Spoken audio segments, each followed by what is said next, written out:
Salam sejahtera bagi kita sekalian. Saudara-saudara yang dikasihi Yesus Kristus, sebelum kita mendengarkan firman Tuhan, marilah kita memuji nama Tuhan dari kidung pujian, Makin Dekat Tuhan.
Saudara-saudara yang dikasihi Yesus Kristus, firman Tuhan untuk kita pada hari ini, Rabu 24 Maret 2021, tertulis dalam Lukas pasal 18 ayat 31.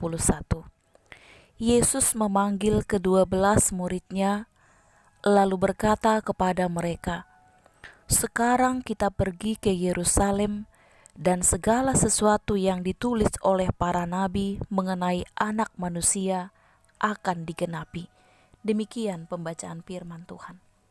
Saudara-saudara yang dikasihi Tuhan Yesus Kristus, dikala kita tahu ada sekelompok orang di satu kota yang berencana hendak membunuh kita, pasti kita menghindar untuk tidak lewat kota itu.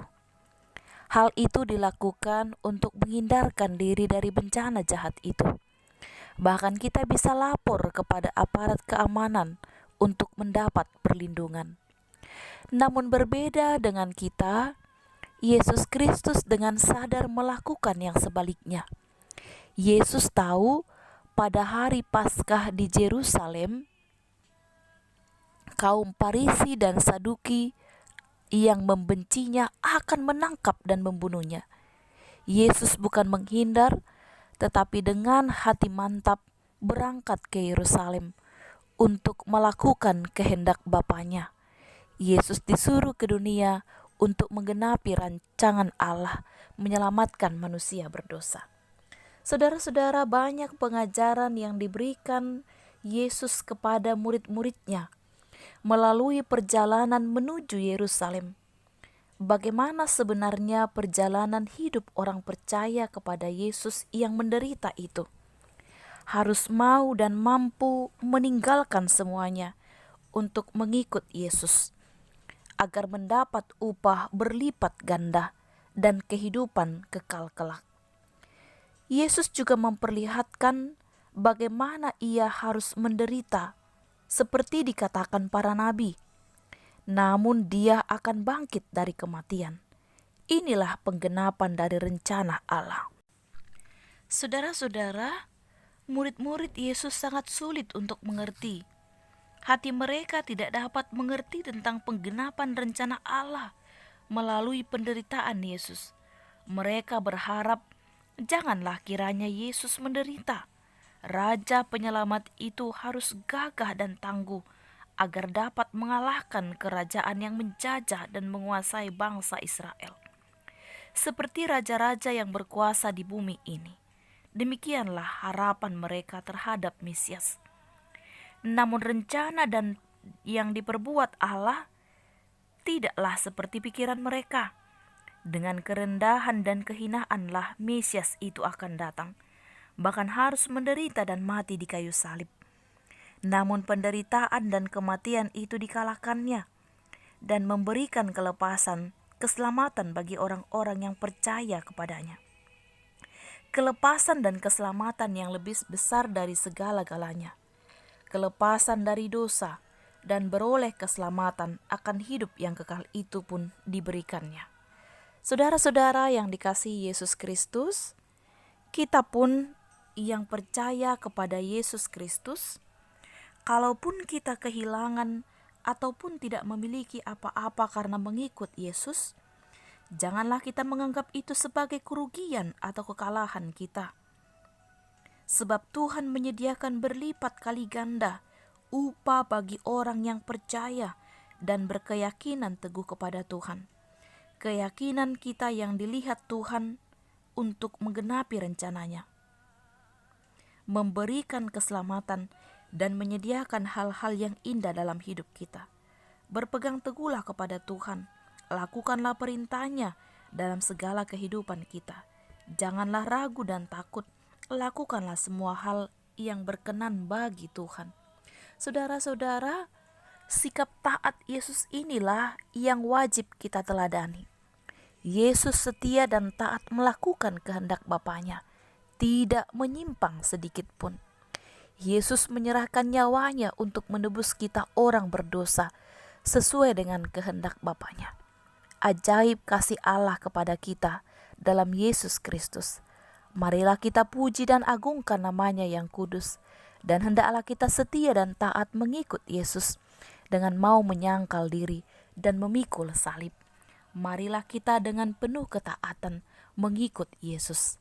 Amin. Marilah kita berdoa. Kami bersyukur pagi hari ini Tuhan memberikan kami kehidupan dan kesehatan. Ya Allah Bapa di surga, firman-Mu mengajak kami agar tetap setia taat kepada Tuhan, meneladani ketaatan-Mu. Bapa di surga, biarlah kami menjadi orang-orang yang taat melakukan yang Tuhan kehendaki dalam kehidupan kami. Bapa di surga, tuntunlah kami hari ini melakukan aktivitas kami sesuai dengan kehendak Tuhan. Berkatilah saudara-saudara kami yang sedang sakit, bahkan karena sakit karena virus corona. Tangan-Mu yang penuh kuasa menyembuhkan mereka. Berkati juga anak-anak kami yang sedang sekolah dan mengikuti ujian. Engkaulah yang menolong membantu mereka. Allah Bapa di surga, hari ini kami mau berjalan bersama dengan Engkau. Ampunilah kami Tuhan dari dosa pelanggaran kami, karena anak-Mu Yesus Kristus Tuhan kami. Amin. Saudara-saudara, selamat melakukan aktivitas hari ini dengan mengikuti 5 protokol kesehatan. Yang pertama, memakai masker. Yang kedua, mencuci tangan dengan air mengalir atau hand sanitizer. Yang ketiga, menjaga jarak. Yang keempat, menghindari kerumunan. Dan yang kelima, melipat tangan, memohon perlindungan Tuhan. Selamat beraktivitas, Tuhan Allah memberkati kita. Shalom.